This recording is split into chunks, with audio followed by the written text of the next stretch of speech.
여러분 안녕하십니까? 2024년 제13주차 3월 25일에서 3월 31일 사이의 주간 정세 동향에 대해서 말씀드리겠습니다. 먼저 정치 분야입니다. 절대 권력은 절대 부패할 수밖에 없다는 것을 보여주고 있습니다. 대통령의 권력은 국민 개개인의 권리를 일시적으로 위임했을 뿐이라는 사실을 망각하고 있는 것 같습니다. 윤석열 정권 대 더불어민주당 이재명 대표 심판이라는 20대 대통령 선거의 연장전으로서 22대 국회의원 총선거가 실시되고 있습니다. 정당과 당원 민주주의, 공직자 출마 기준이 부재한 속에서 하향식 국회의원 후보 공천의 난맥상이 실제 드러나는 선거라고 할 수 있습니다. 위헌 불법적인 비례위성 정당으로 국민의 권리를 박탈하고 있고 위헌적인 위성 정당을 힘있는 거대 수호소 양당이 만들어가고 있기 때문에 지금 처벌도 안 되고 있는 상황입니다.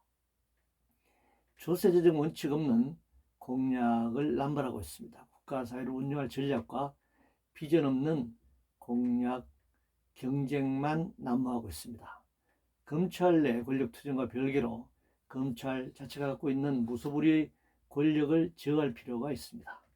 다수에게 피해를 입히는 지능적인 금융 경제 범죄 행위의 형량을 높여야 할 것입니다. 공무원은 국민에 대해 행정서비를 제공하는 공직자이지만 스스로 살아가기 위해서 자신의 노동력을 제공하고 임금을 받는 노동자이기도 합니다. 따라서 노동권과 함께 공무원의 정치적 자유가 보장되어야 할 것입니다. 경제 분야입니다. 부자 재벌 감세하며 민생과 복지를 말하는 것은 대국민 사기극이다라고 할 수 있습니다.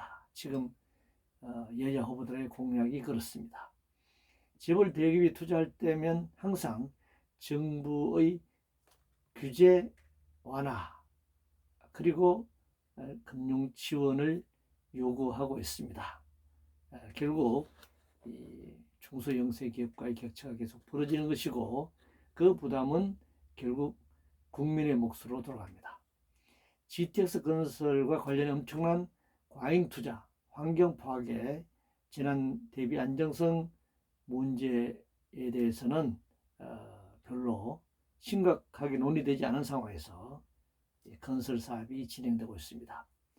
부실한 기업이 주식시장에 상장하기 위해 벌인 불법 사기가 자주 등장하고 있습니다. 따라서 주식시장에 상장된 기업에 대한 엄격한 심사는 당연한 것입니다. 부당하게 기술을 유출하는 것을 처벌하는 것과 별도로 기술 개발에 대한 투자와 연구 환경을 조성하는 것을 병행해야 할 것입니다. 글로벌 재벌 포털의 뉴스 무단 또는 독점 이용에 대한 규제는 당연한 일입니다. 사회 분야입니다. 서열화된 대학 수능 입시제도 폐해가 적나라하게 드러나는 사교육대를 보고 있고 공교육이 학원의 하위에 존재하고 있는 그런 정말 무너진 교육 현실을 보고 있습니다.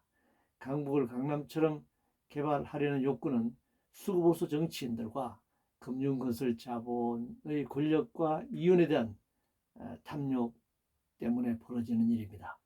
의대 정원을 둘러싼 윤석열 정권과 전공의 대결이 지속되고 있습니다. 공공의료 정책이 부재한 결과가 나온 참담한 현실이라고 할 수 있습니다. 원칙적으로 집회 시위 자유는 보장돼야 하고 확대돼야 합니다. 집회 공간을 계속적으로 축소하고 없앰으로써 발생하는 주민 불편 문제, 이는 근본적인 문제를 해결하는 것이 굉장히 중요하다고 생각합니다.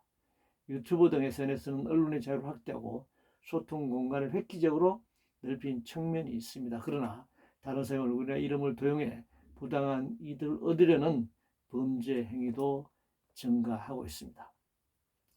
노동 분야입니다.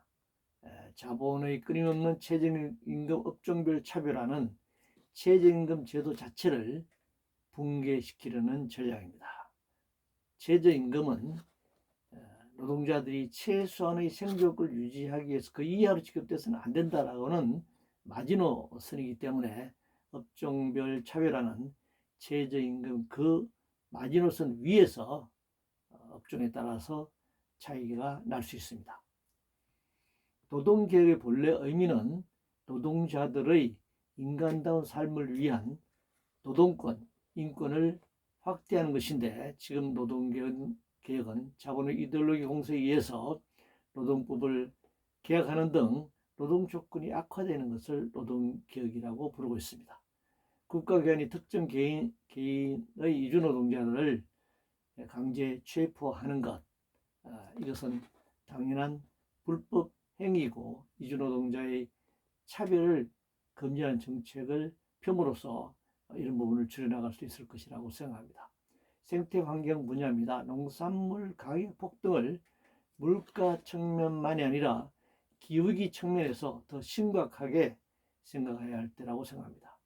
빌 게이츠는 사고 확률 10억 년에 한 번이란 주장을 하면서 원전의 확대 정책에 펼 것을 주장하고 있습니다. 이것은 과학자들이 가지고 있는 아주 위험한 확정 편향 사고에 근거하는 것이라고 생각합니다.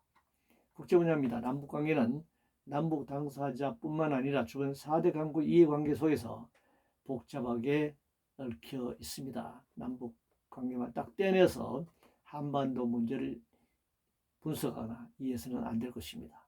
헌법재판소가 사드 배치가 국민기본권이 침해되지 않았다라는 판결을 내렸는데 이는 불평등한 한미 상호 방위 조약을 그대로 인정한 판결이라고 할 수 있습니다. 신냉전 체제 강화, 한미일 군사협력 강화, 미중 군사 경제 갈등으로 인해 한중 관계가 악화되고 있습니다. 윤석열 정권 취임과 함께 일제 한반도 침략과 지배에 대한 면죄부를 주면서 일본은 역사 문제에 있어 더욱 기고만장한 태도를 보이고 있습니다. 미국은 한미 동맹보다 미일 동맹을 더 우위에 두고 있지만 군사 외교적으로는 일본을 더 종속적 지배하에 두고 있습니다. 전 세계는 지금 유엔 헌장 정신이 위협받고 있습니다. 제국주의 침략과 지배가 테러를 더욱 부추기고 있습니다. 유엔이 강대국의 안보리 중심으로 운영되는 것은 굉장히 잘못된 일이라고 생각합니다. 이상으로 2024년 제13주차 주간 정세 동향에 대해서 말씀드렸습니다.